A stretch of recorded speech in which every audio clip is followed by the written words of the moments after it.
think I got lucky at the beginning because I was generally kind of a funny or maybe silly person. And I was brave.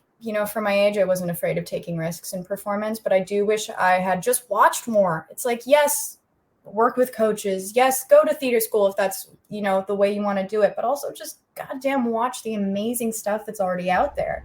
Don't think you're better than it because it came out 20 years ago and it doesn't feel relevant to you anymore. It's still about the human experience. It's still relevant in a way.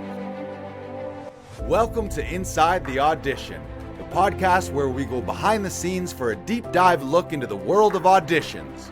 I'm Joe Lars Larson, creator of Actors Audition Club, an international community helping actors book your dream roles in TV, film, and theater. And I'm Brandon Knox, actor, producer, and co-host. Each episode, we chat with actors and industry professionals to share their audition experiences, insights, and advice. We provide actors with actionable tips, strategies, and resources to help you elevate your auditions. We demystify the often intimidating and misunderstood world of auditions to help you succeed. So whether you're just starting out on your acting journey or you're a seasoned pro, join our Actors Audition Club members as we go Inside the Audition. Well, hello. Episode 138. Welcome to Inside the Audition. I'm Lars. There's BK Broiler back at HQ in Toronto. Hey, BK, how you doing? Pretty good. How about you? I'm great. I'm up at my dad's, visiting here in Aurelia, between Aurelia and Barrie. As you can see, I'm in his messy office, actually. There's a lot of stuff lying around here. We got a great episode today. I think we should just jump right into it. I will mention congrats on your Leafs first round victory and condolences on your Leafs second round first game loss last night. I'm sure they'll recover. Yes. I'm sure they will. And how's your voice too? I know you're recovering from your vocal issues. Oh, it's been an absolute roller coaster, but right. Hopefully it's near the end of it. Yeah. Nice. Yeah. Oh, speak of the devil. There he is right there. Podcast. Is that the Citizen of the Year himself? Experience. The devil. Yes. Aurelia, Ontario Citizen of the Year in 2020. Wow. What are you doing in Hey, here? Fred. He's going to start shredding in the middle of a podcast. No, I'm not going to shred. Yeah, you can check out the episode. My dad was on an episode. When was that? Last year? 2 years ago, I guess. I don't know what episode that was, but he's been featured on an episode. Mm-hmm. All right. Good to see you, Brandon. Good to see you, Fred. I told him to stay out while we're podcasting. It's his office, Lars. Yeah, he just loves the attention, loves the stardom. Yeah. All right, I want to get into our episode today. We've got a fantastic guest. The guest today, she is an actor with a ton of credits. Some of her TV credits include Murdoch Mysteries, Flashpoint, Hannibal, Hemlock Grove, Rookie Blue, Spun Out, 12 Monkeys, Shadowhunters, Future Man, Macgyver, Supergirl, and she's also the lead in an indie film called Polarized, which is currently making its global film festival run. Please welcome to the studio, Holly Deveaux, Inside the Audition. Hello. Ooh, wow. Listen to those rabid fans. Where are they? Outside your window cheering? Yeah. They are. Yeah. I throw some Timbits out every once in a while to keep them there. Keep them it's happy. Nice to wake up to in the morning. Yeah. Welcome. You are one of our favorites at the studio. You're in the category of people. I've said this to a handful of people, but you know how there's people in your life that you don't see very often, but when you do see them, you're really happy. You're like one of my favorite people that I barely ever see. So it's great. It's great. I feel the same way about you, Lars. Thank you. Good. We met at Actors Audition Club at Laughing Vikings several years ago. And whenever we have the chance to see you in Toronto, when you're not in LA, we get an opportunity to work with you on your auditions. So happy to finally get you on the podcast here. We're going to jump right into it because our first segment we like to do. Oh, Brandon's ready. I meant to message you about that, Brandon, but you're on it. Our first segment is called 1 Minute Life Story. Brandon is going to throw a timer up on the clock. and it's your opportunity to tell our guests.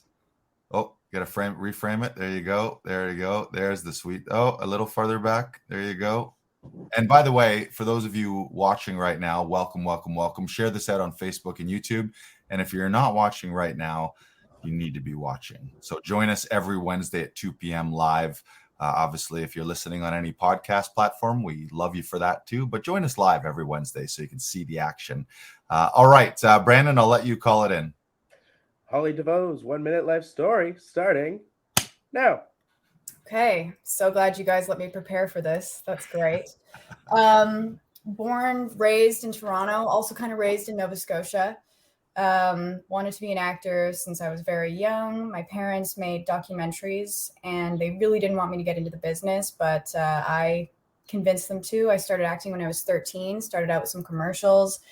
Had a good amount of success in my teens, actually. Had a series I was a regular on, and then another one shortly after. Did some indies that went to Sundance, to TIFF. Things slowed down a bit in my 20s as you're kind of growing up and learning more, and they've been picking up again the last few years, which is great. I trained with Louis Beaumander.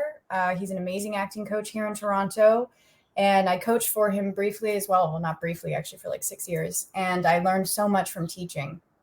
I'm going to be shooting a movie next week, a sequel to a TV movie I did. I was nominated for a CSA for Best Lead Performance in a TV movie, and I love dogs and horses. Nailed it. Big finish. Love dogs and horses. Do you own dogs and horses? I have a dog, yeah, and but I don't own horses. I wish I did. You were just recently in a TV series about horses, or was that a movie? It's a show. It's a TV show. It's on Hallmark, and I'm in a few episodes, and it's called Ride, and it is about the rodeo, and there is some horseback riding in it as well. And I keep mentioning when I'm there, I love horses. I've been riding since I was young. I can ride Western, I can ride English, and my character is like works in an office. So so you didn't get the on-screen horse riding action. Well, fingers crossed for season 2. We'll see. Maybe if I just show up on a horse, they'll be like, all right, well, let's do it. She went out of her own. BYOH, bring your own horse. Yeah. Perfect. Or we'll have to get you on Heartland too. Heartland, we've had several guests who've been guest stars on Heartland as well too. So get you out to Alberta and shoot an episode of that too. This shoots in Alberta too, actually. Oh yeah? Yeah. Well, just mosey on over to Heartland set, and I'll just ride my horse over. Yeah.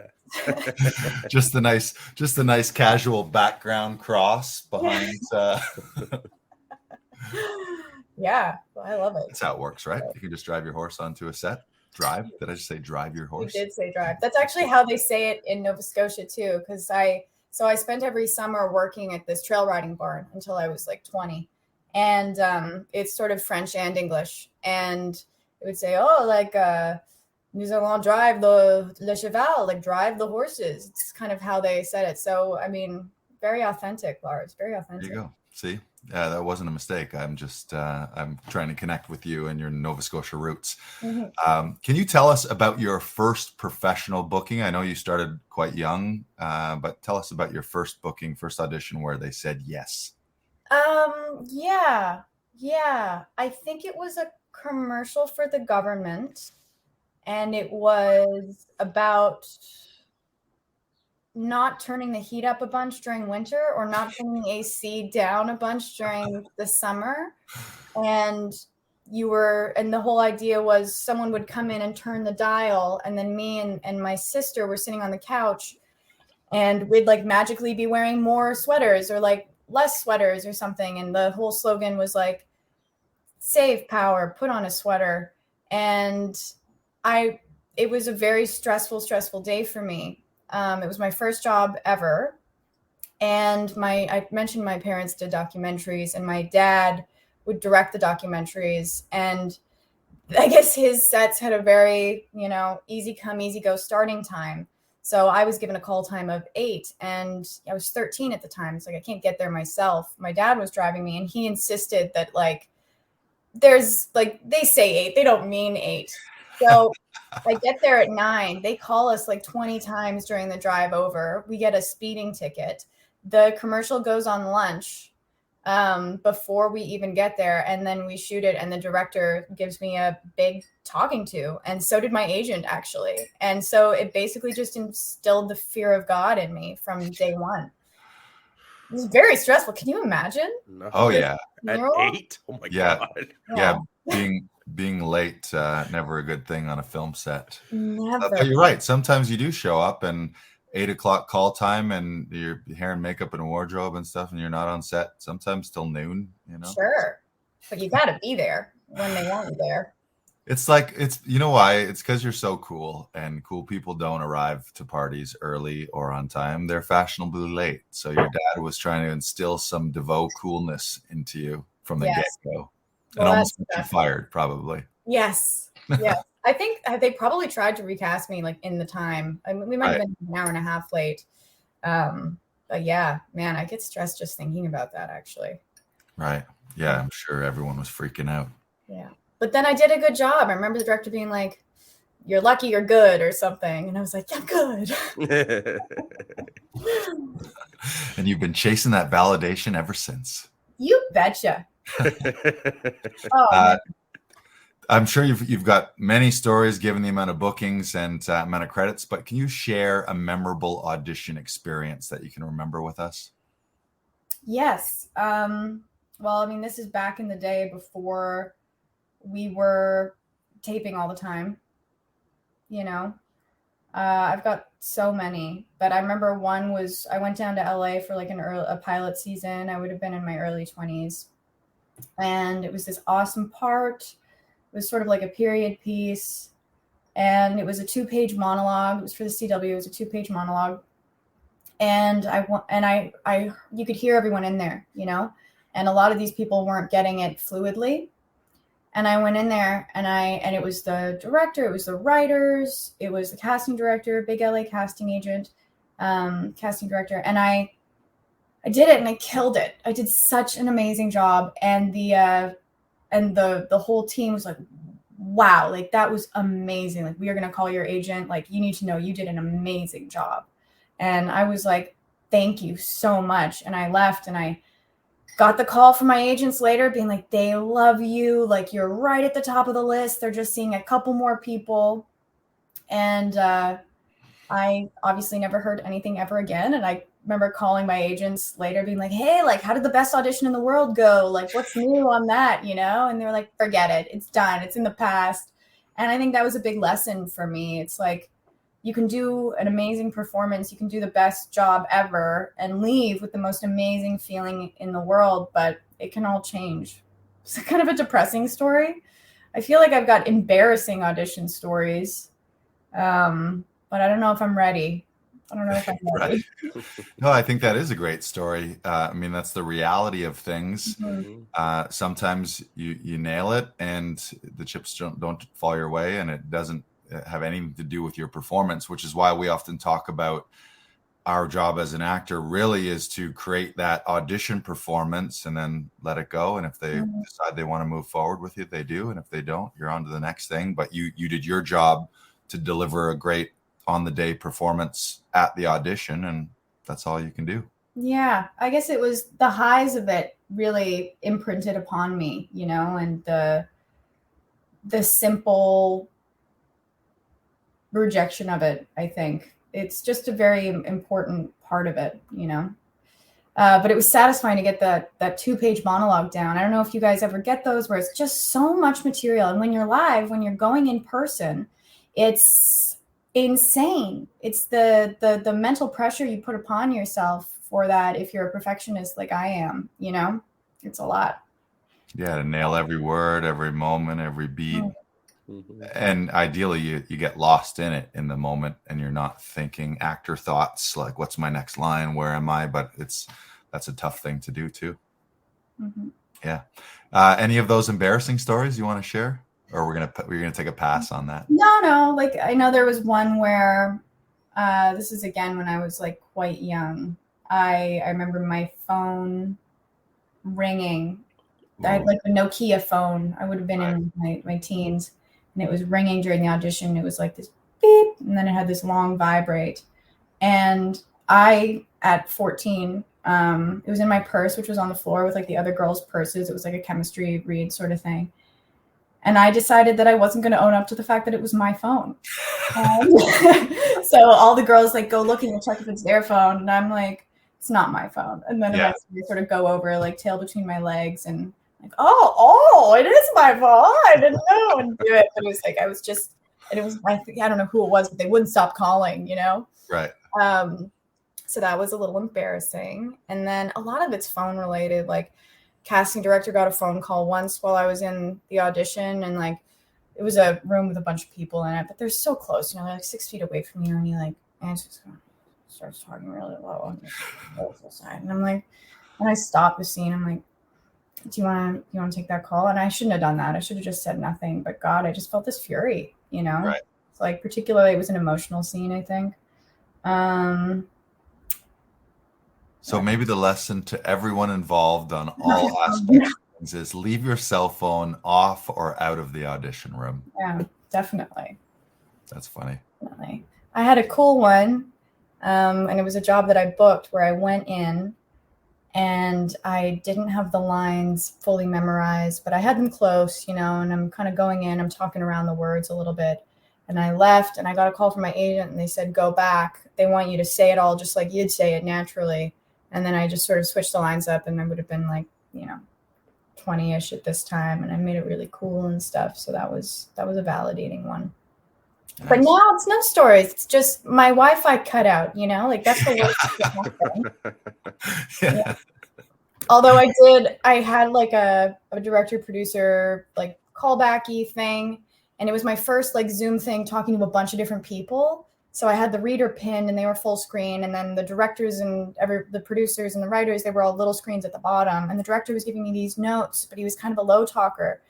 So I lean forward and I'm like leaning forward, like really looking at the little thing. And then I see the square and I look like a psychopath. It's just like my one eye sort of like looking into what? And yeah. And I looked, it was like, exactly. I was like an old lady being like, what's that? Like, speak up. So then I, stood back and I was like, yeah, no, I'm cool. I got that Deveaux cool. Nice.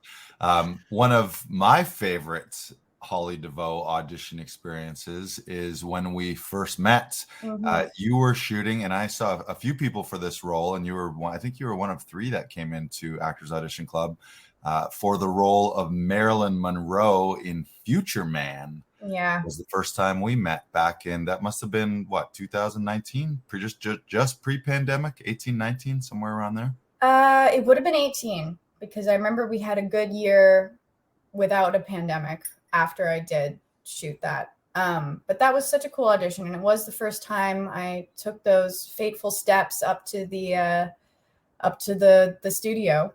And I remember I had like a week to prep for that one, which was nice because there's a whole cadence and like a whole body thing and like movement and voice. And I really committed in a way that I only do when I'm given an opportunity to kind of do an impression of someone. And, at the time my hair was like very, very dark brown, almost black. And I had never really associated with myself as a blonde, much less a blonde like Marilyn Monroe.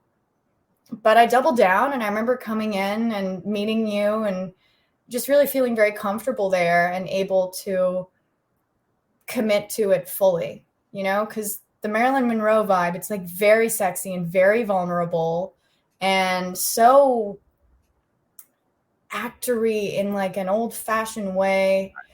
And I felt so great leaving. And I don't think I heard anything for like 3 weeks or a month after we did it. But I came back to you, so many times for other things back when you had that great membership deal going on.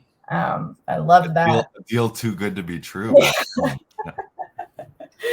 Yeah, but it was cool. And then they called me and they were like, you're top of the list, but they need to see you in a blonde wig. So I went running all over the city trying to find a blonde Marilyn Monroe wig and found one.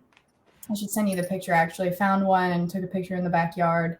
And it was like mid-blink, so my eyes kind of did this like sexy like mid-blink thing that felt very Marilyn. And I was like, I'm going to send that one. And I did. And then it was such a great shoot, too, working with Josh Hutcherson. who is very, very talented, but also just like very cool and kind of feels like he approaches everything with this really nice childlike enthusiasm.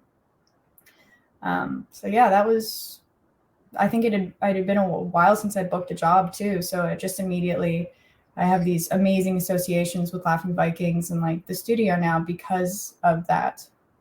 Yeah.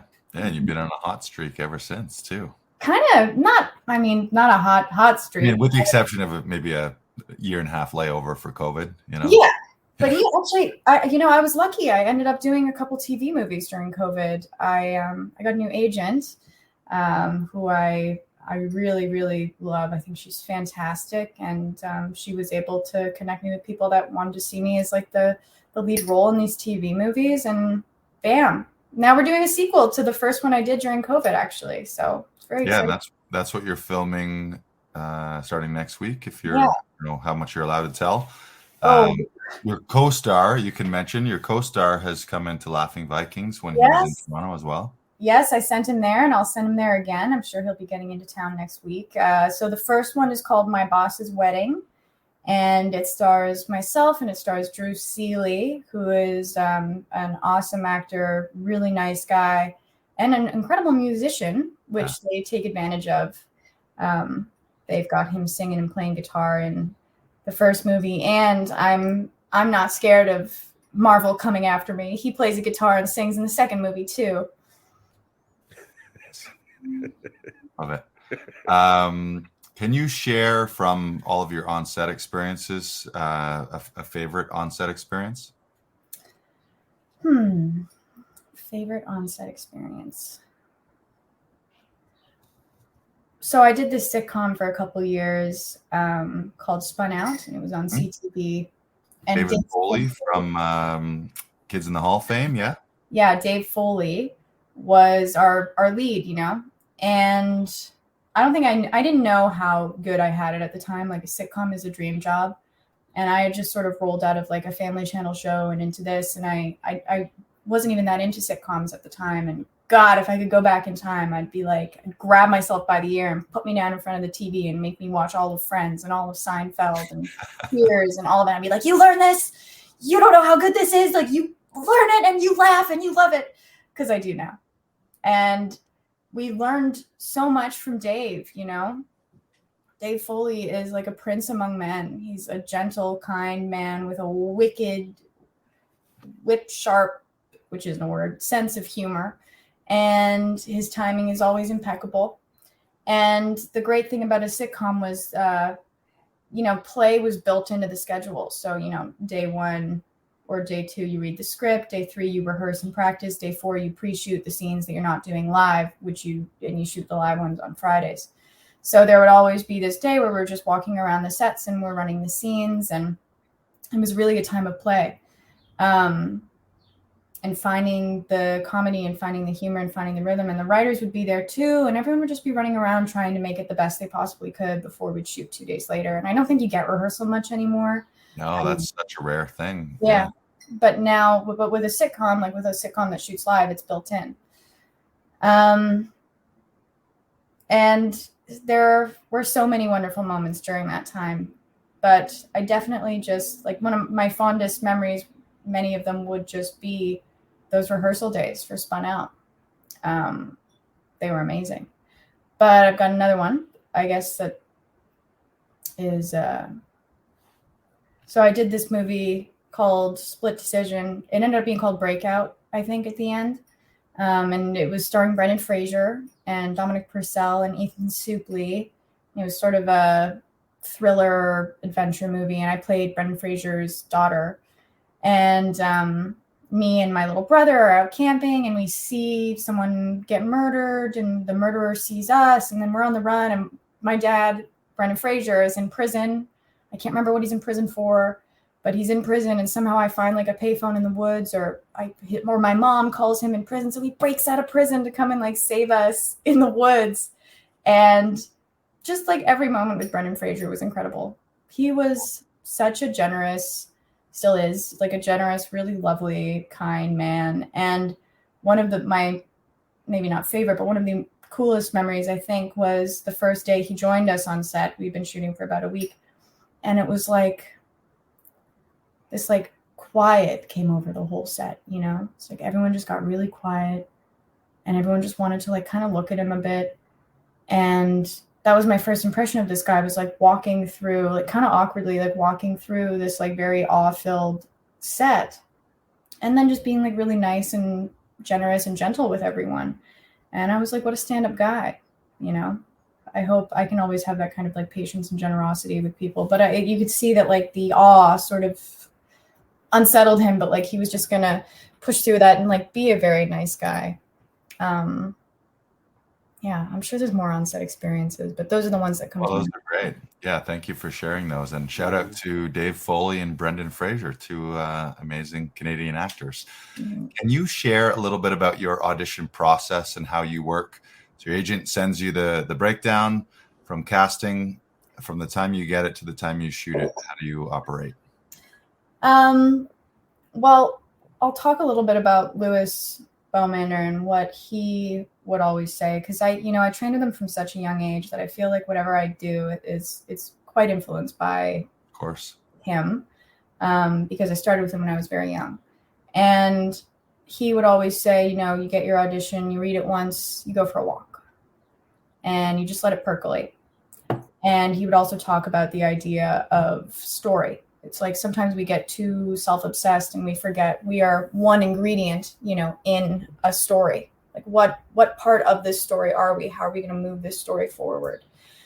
So, after having a little bit of success, I decided to invest in a treadmill, which I put in our guest room in LA and push it into the bed. So when I get an audition, I read it and then I pull out the treadmill and I get on the treadmill and I just think about the story and I just try and take the ego out of it a little bit, kind of look at it from a wider perspective and see, what part of the story am I contributing to here and what is the overarching story? And then I start really visualizing it.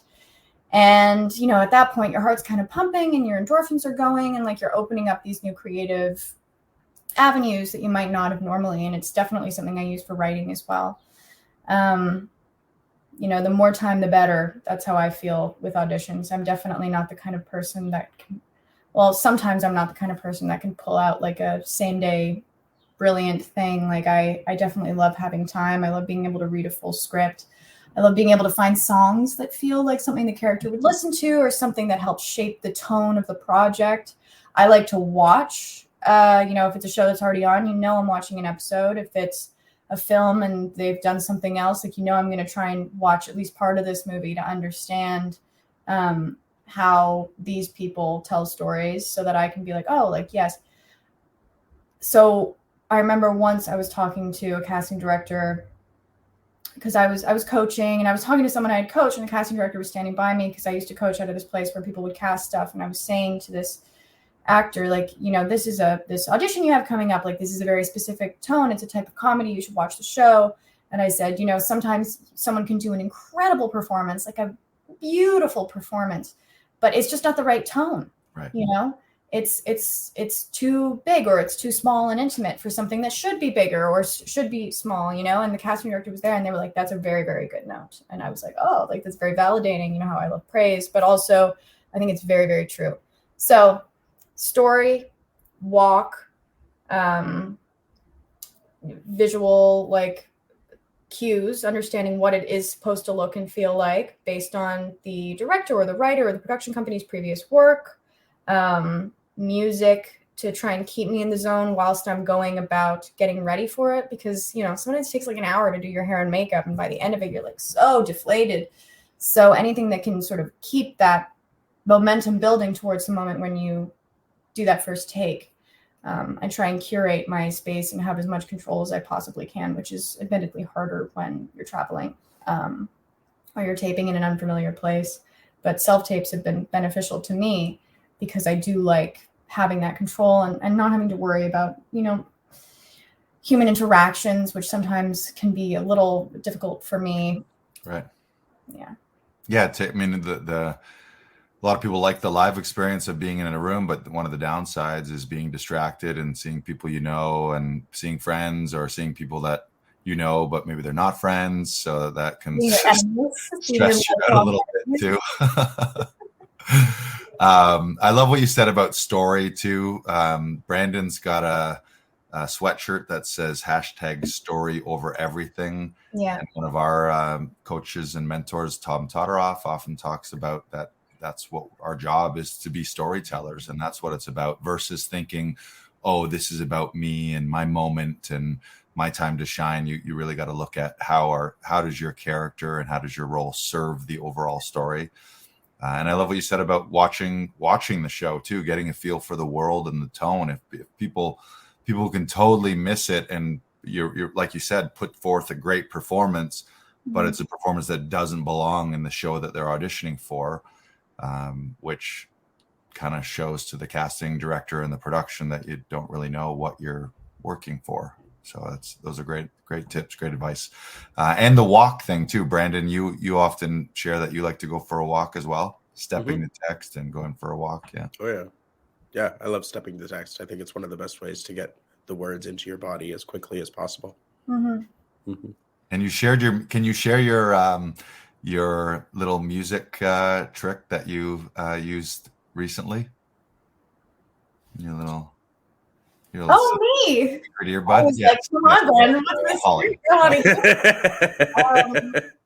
I had an audition. Oh, I loved that audition so much. Not necessarily my work in it, but the film was a very cool concept about a young composer who is sort of driven mad by this song that only she can hear, that she's trying to get out on paper. And there was 3 scenes, and in the third scene, she kind of has this breakdown because she wakes up and she has, ruptured an eardrum because I think she's tried to shoot herself, and she realizes she can't hear out of one ear, and she's sort of overcome by this very quiet sadness. And the script specifically said subtle tears, So I was like, all right, we need tears, because you don't always need tears, but I was like, for this one, we really need tears. We have a woman who is deeply moved by music, and I had recently watched The Last of Us, and there's this really stunning piece that plays in this final montage at the end of episode 3, which, if anyone knows, that it's a very moving episode. My God, it's so moving. And I was just listening to classical music while prepping for this audition, and that song came across my my shuffle. I'm going to try and find it now so I can tell you what it's called. And so I took one of my AirPods and I put it in my ear when we were shooting that third scene, and I sort of adjusted my hair so that you wouldn't really see it so much. And I played it when we started, and I found that it really just, it really moved me still, partly because I'm still associating it with that gorgeous Last of Us episode. And, we got those tears on the first take. I think it was a one take. Oh, yeah, you were a one take wonder on that one. And, we had the perfect tears, and it was just like, music is it feels like such a cheat for me. But it's not a cheat, because I'm genuinely being moved in a way that sometimes, you're forcing for, particularly when you're, paying for your hour and trying to get your audition done and stuff. But I've done it in other stuff too. I actually, in Polarized, I had headphones in for another scene that I had to do where there were no lines, and it was just sort of my face for a minute going through all these thoughts. And the music is so evocative, and it really does do something for a human to hear, I think. And inevitably, like, the fine little thoughts and motions they were looking for in those extreme close-ups, like, they translated because I was just reacting to this beautiful music that I was hearing. Beautiful. Yeah. It was a good little sneak. Yeah. And that it's On the Nature of Daylight. That's what it's that's the name of the track. On the Nature of Daylight. All right. I haven't seen Last of Us, so I'll have to check that out. There you just hear 3 notes and it's just waterworks. Yeah, in that scene, it was 3 scenes. We did that third scene, and there was just a moment where you kind of looked down, or maybe it was hand in face, and then you looked up, and it was like I couldn't have CGI'd it. Well, I couldn't have CGI'd it at all, but no one could have CGI'd it as perfectly. It was just that one perfect movie tear that streams down at the perfect moment. It was brilliant. It's great. Brandon, we got a few more questions. You want to share one for Holly here? Yeah, Holly, do you have any advice for your past artist self? Yeah, I mean, I told you the one where I would definitely have given my younger self a talking to about educating myself when it comes to comedy. I think I got lucky at the beginning because I was generally kind of a funny or maybe silly person. And I was brave. For my age, I wasn't afraid of taking risks in performance, but I do wish I had just watched more. It's like, yes, work with coaches. Yes, go to theater school if that's, the way you want to do it, but also just goddamn watch the amazing stuff that's already out there. Don't think you're better than it because it came out 20 years ago and it doesn't feel relevant to you anymore. It's still about the human experience. It's still relevant in a way. So I definitely, in particular with comedy, I wish I had watched way more sitcoms. And I also think at a certain point, I lost touch with the idea of story, and it became more about ego. It became more about making sure I can look the most beautiful or be the skinniest or be the most badass while still being approachable, while still being deferential, while still being blah, blah, blah, all these things so that I won't offend anyone. Not offend, but like I won't make anyone think that I am not hyper biddable in a way. Like I'm not easily controlled, when in hindsight, I was, very much being controlled as opposed to taking control. And that control came later just by thinking, okay, like this is who I am. This is what I have to offer, as opposed to this is who I need to be like. So I think everyone says this, which is like, only like you have that one special quality, and it sounds cheesy, but it is absolutely true. And it's not the kind of thing where you can just take 10 minutes and be like, oh, that's my special quality. Like I'm really good at puns, like it takes a while to really figure out what that special quality you bring out on screen is. It takes a while to just be able to look at yourself and admire your work sometimes. So yeah, that would be it. Don't try and fit yourself into a box. You're making a new box. Beautiful. Thank you. What is your dream project or dream role? If you could wave a magic wand here on Inside the Audition, what is that? There are so many.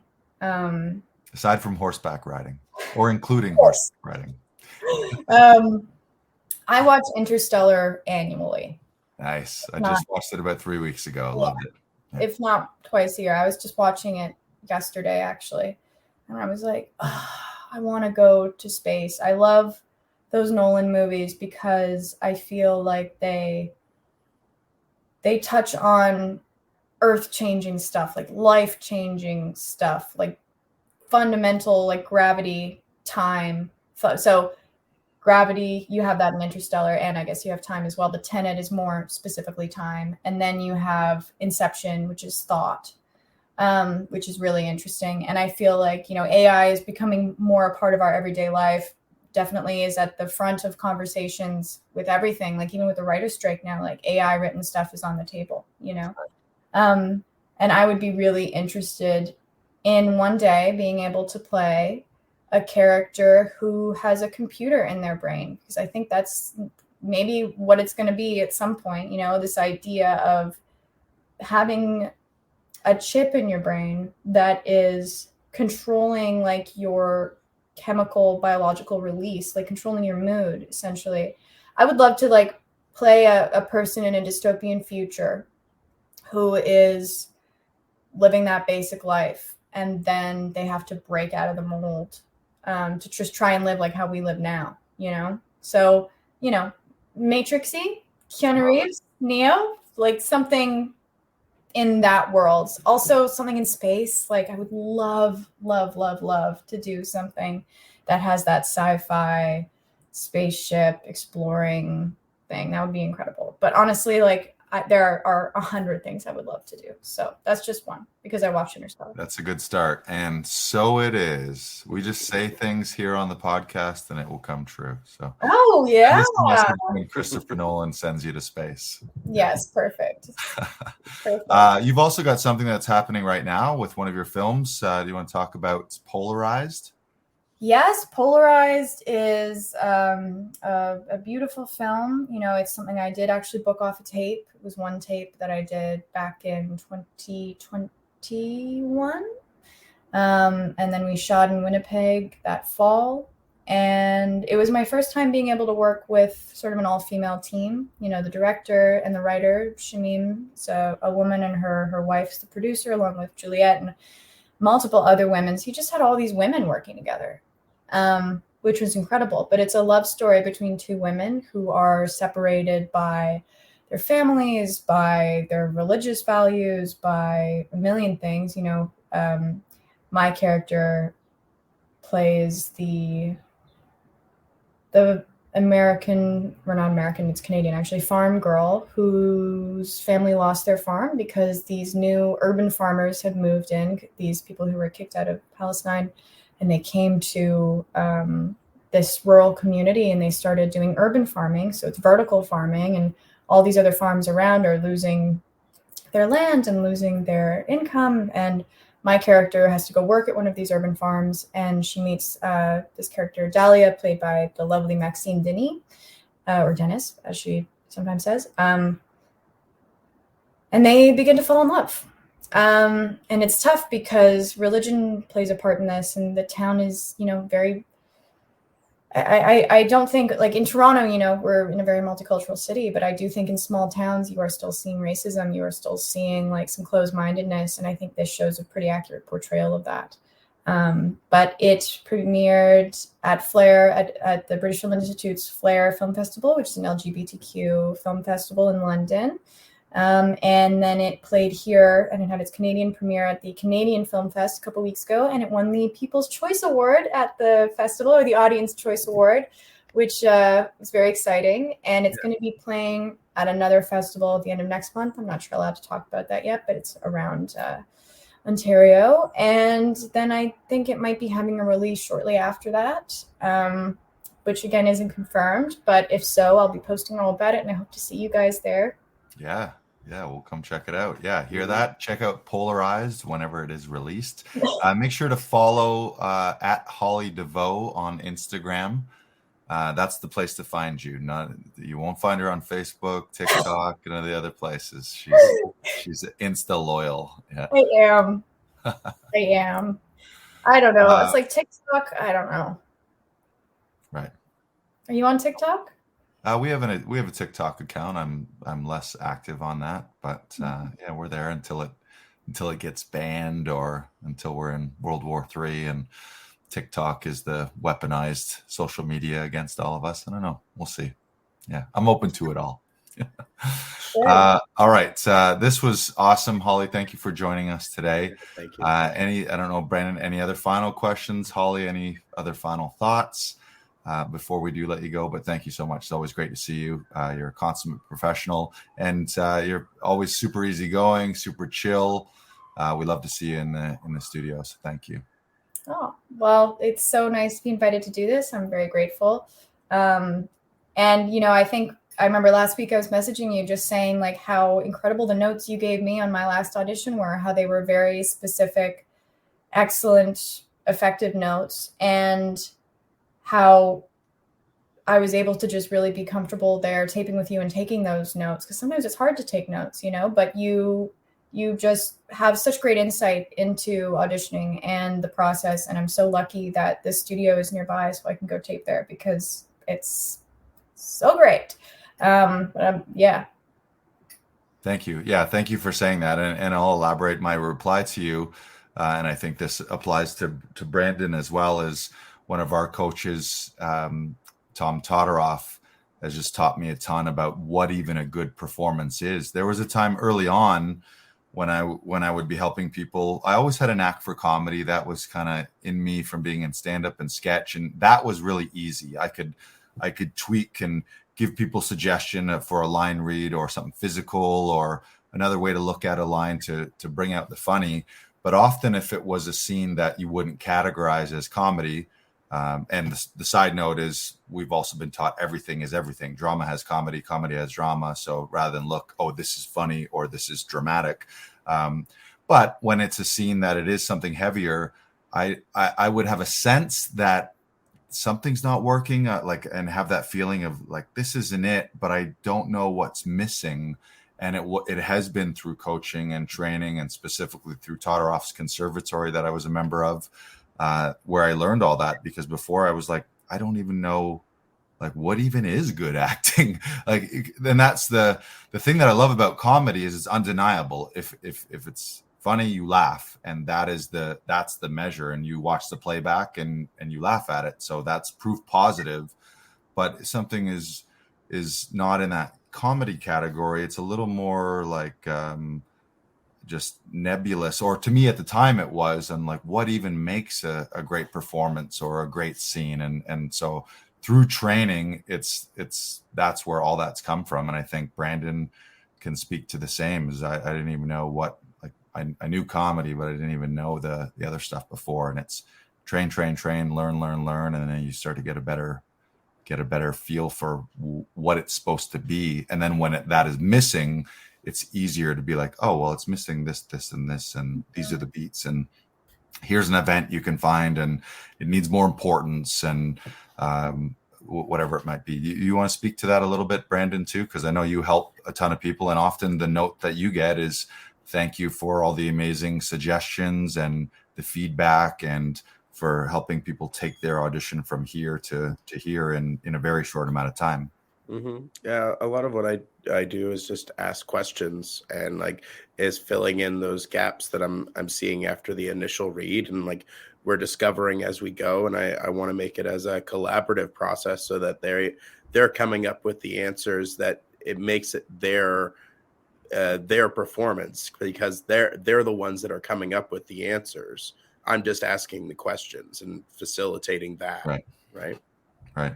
Yeah. And Tom often says our job in prep is to ask all those questions, and then our answers become our performance. Mm-hmm. Yeah, that's great. But thank you for saying that. I really appreciate getting that note the other day, Holly, and glad to say and glad to know that things are helping, and that we're helping people. We love. Our favorite thing is, it's great to book our own roles and our own gigs, but really our favorite thing around here is getting news from one of our actors that they booked it, or they got a call back, or they're on hold, or they got a great note from their agent saying this performance was great job, great tape, especially in a world where we don't get a lot of feedback. So Thank you for the feedback. I appreciate it. All right, well, we're going to wrap it up here with Holly Deveaux. Thank you, Holly. We'll say goodbye. Great seeing you. Enjoy your time in Toronto. Say hi to Drew. Best of luck on the shoot next week, and I'm sure I'll see you at Laughing Vikings Actors Audition Club soon. Yes, you will. Probably at strange hours too, since I'll be working. 8 a.m. to 11 p.m. We got you covered. Okay, that's pretty good. Well, thanks so much, guys. This was really fun, and I look forward to seeing you soon. Yeah. Holly Deveaux, everybody. Clap her out.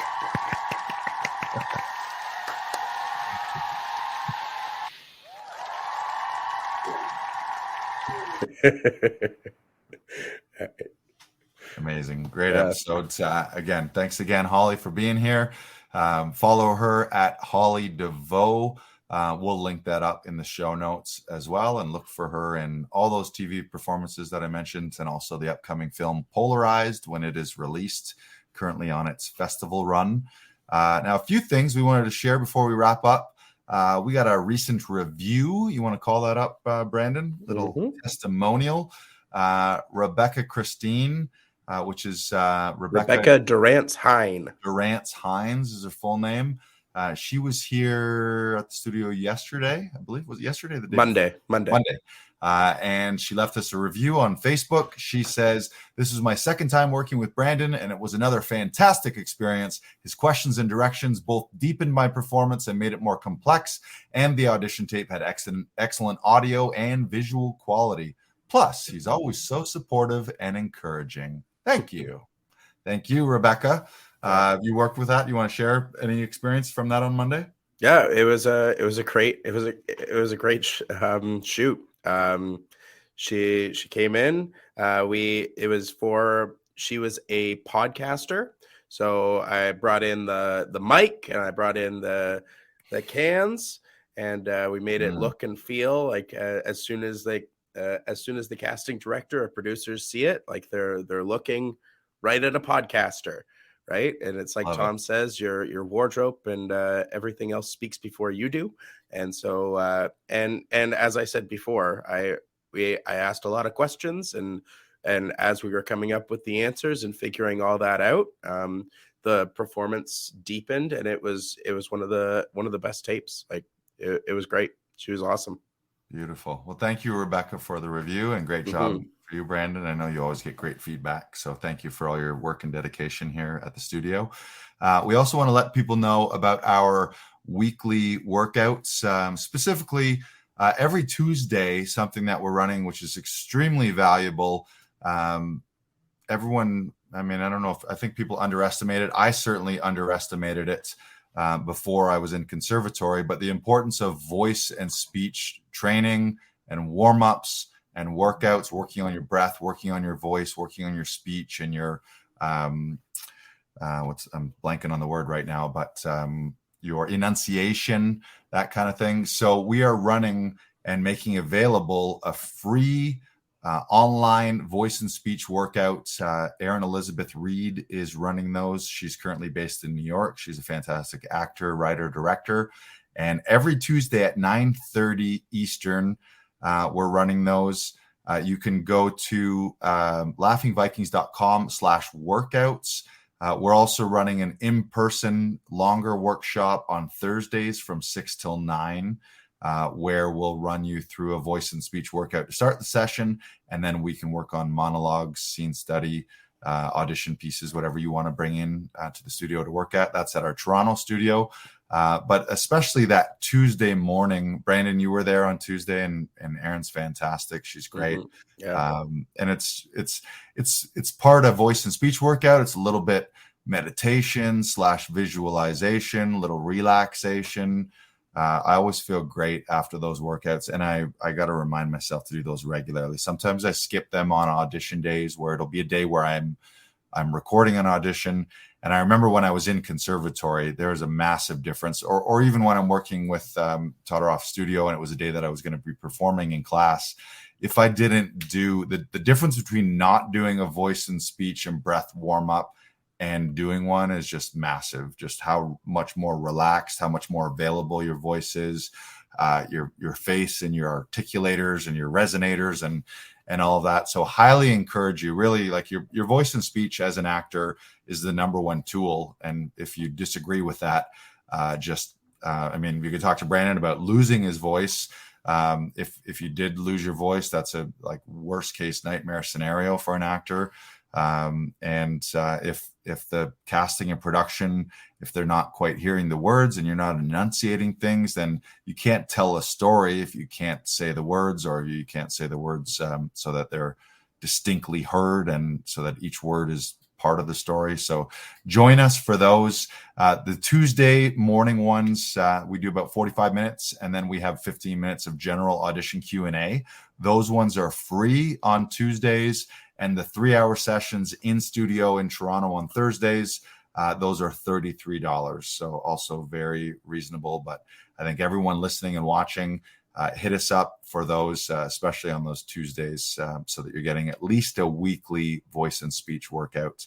Like I said, Brandon, you can attest to that, having gone through your recent vocal issues after doing so many shows. We take it for granted. When your voice is there, it's great. But the second you start to have issues or pain or trouble, it can be kind of scary. It's very scary. Yeah. So hit us up for those. We'll happily help you. And we also want to let you know the new enrollment for Actors Audition Club. We'll bring on some new members here in May. So if you want to get involved and enroll in Actors Audition Club, which gives you discounts on all our one-on-one services, all our group coaching and services, as well as access to our online videos and a lot of our other online resources and workshops, you can go to laughingvikings.com/AAC. And we're doing another promotion right now where when you do get enrolled, you'll get your first audition session free with your first month's enrollment. So again, go to laughingvikings.com/AAC. You can enroll monthly, or you can do an annual membership. and you can join our international community of growth-minded actors here at Actors Audition Club. And the final plug, this is exciting. This is something that we've been taking a hiatus from, but Comedy Alley is coming back here at Laughing Vikings. We're going to announce that we've got Comedy Alley opening night Saturday, May 27th at 8 p.m. will be our first show of the season. The acts are to be determined, but I'll be there hosting. And a little birdie told me that Bob Rubin is going to make an appearance on the first episode of Comedy Alley. So you can grab tickets in advance. There's only about 20 for each show.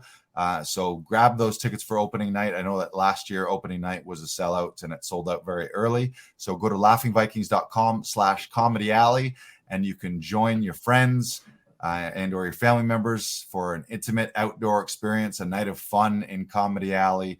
So we're super pumped to get those going, and we'll be running those after Saturday, May 27th. It'll be every Friday and Saturday at 8 p.m. So we'll have our summer series of comedy through June, July, August, and September. And then usually we wrap it up around October. But join us for opening night, May 27th at 8 p.m. You looking forward to that, BK?